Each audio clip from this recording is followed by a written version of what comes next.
So, we continue with few other protocols, and now we are going to look at one very interesting protocol, which is bit different from the previous protocol that we have been discussing in the context of basics of networking, IoT networking. So, this protocol is the AMQP protocol, the full form of which is Advanced Message Queuing Protocol. And this Advanced Message Queuing Protocol basically follows some kind of an open standard, which is based on the ISO. So, it follows basically the ISO IEC 19464 standard. So, this standard basically helps define how messages are going to be passed from business applications or organizations. So, in other words, a particular business is comprised of different systems and different processes, business processes. So, a business can be conceived of as a collection of different systems and business processes. So, this particular standard helps in communicating between these systems, connecting between these different systems and the business processes of that particular business. So, it is a binary application layer protocol, it is an application layer protocol, and the unit that is used for data transfer in this case is known as the frame. So, it is bit different from the concept of frame in the link layer. So, here also it is known as frame, but it is not exactly the same frame that we talk about in the context of link layer protocols. So, let us now try to understand how this particular protocol works.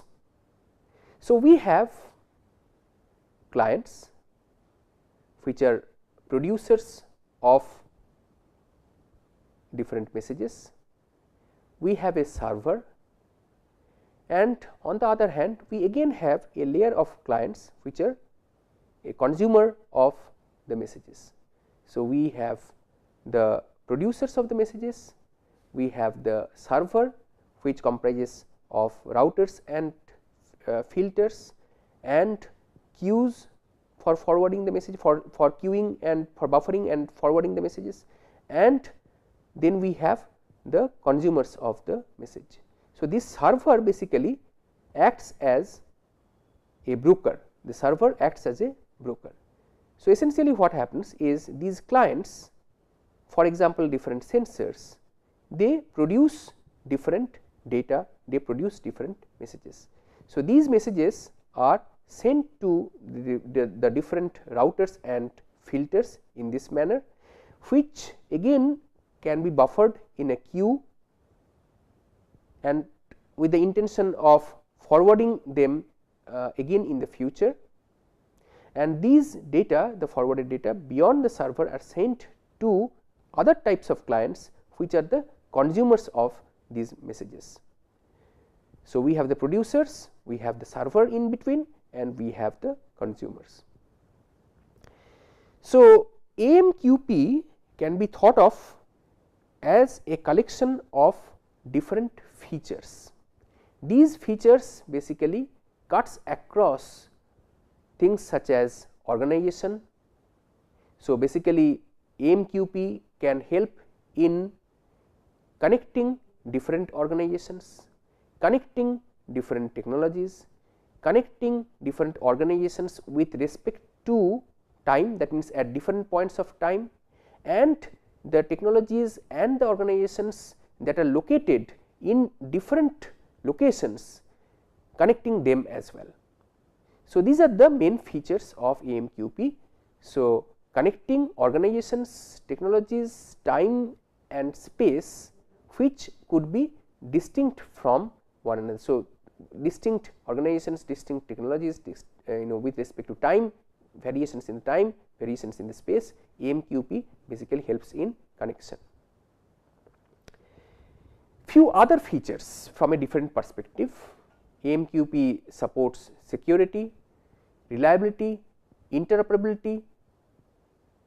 I think security and reliability are understood, I do not need to elaborate on them further, but in terms of interoperability, we are basically referring to interoperability of not only devices, but also protocols, algorithms, messages and so on. So, this is the next feature, and then routing of messages, queuing of messages, and that it follows an open standard which is based on ISO. So, there are different messages that are involved in this particular protocol, and what is required is to have message delivery guarantees. These message delivery guarantees can be in three different forms. The first one is at most once, which means that each message is delivered at most once, that means once or never, to the intended recipient. At least once, each message is certain to be delivered, but may do so multiple times, but it should do at least once. Exactly once, messages will always certainly arrive and do so only once. So, these are the three different message types, message delivery types and guarantees that are involved in this process. So, the different frame types, there are 9 AMQP frame types that are used for defining, to initiate, control and tear down the transfer of messages between two peers. So, we have the first one, the first frame type is the open frame type, which is used for opening a connection. Corresponding to this, we have the close frame type, close frame, which is for closing the connection, Then we have the begin frame type, which is for opening a session, and correspondingly we have the end, which is for closing that particular session. Then we have the attach, which is basically used for initiating a new link, transfer for sending actual messages, flow for controlling message flow rate, and disposition that informs the changes in state of transfer. And then we have the detach, which is for terminating the link. So, open, close, begin, end, attach, detach, and in between we have transfer, flow and disposition frame types. So, the different components of this particular protocol include three primary things. One is exchange, the second is queue, and the third is bindings. So, the exchange component is basically part of the broker that is tasked to receive messages and route them to the queues. Queues are basically separate for different business processes. So, different separate queues are used for different or separate business processes, and the consumers receive the messages from the queues.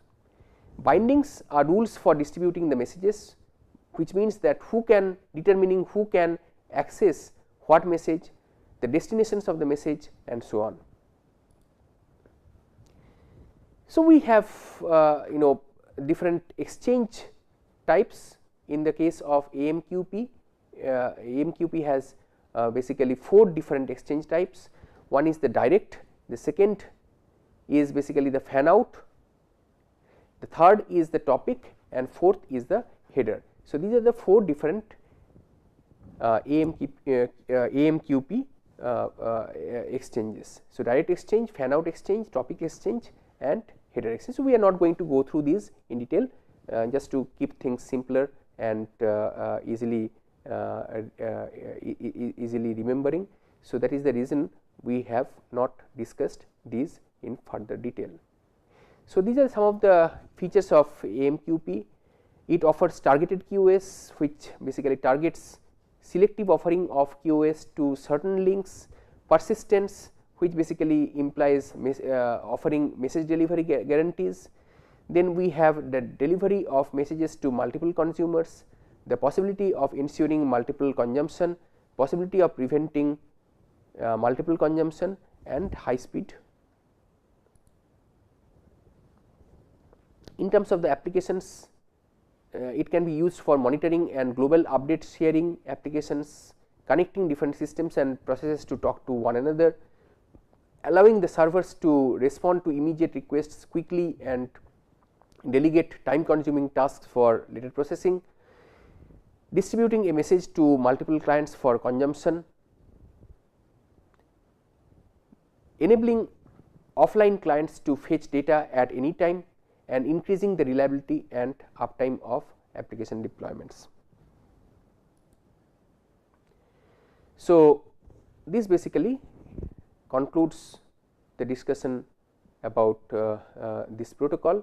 So, with this we basically come to an end of the series of lectures on the basics of IoT networking, and in the next lecture again we will look at few protocols, but the perspective from which we are going to look at is going to be different.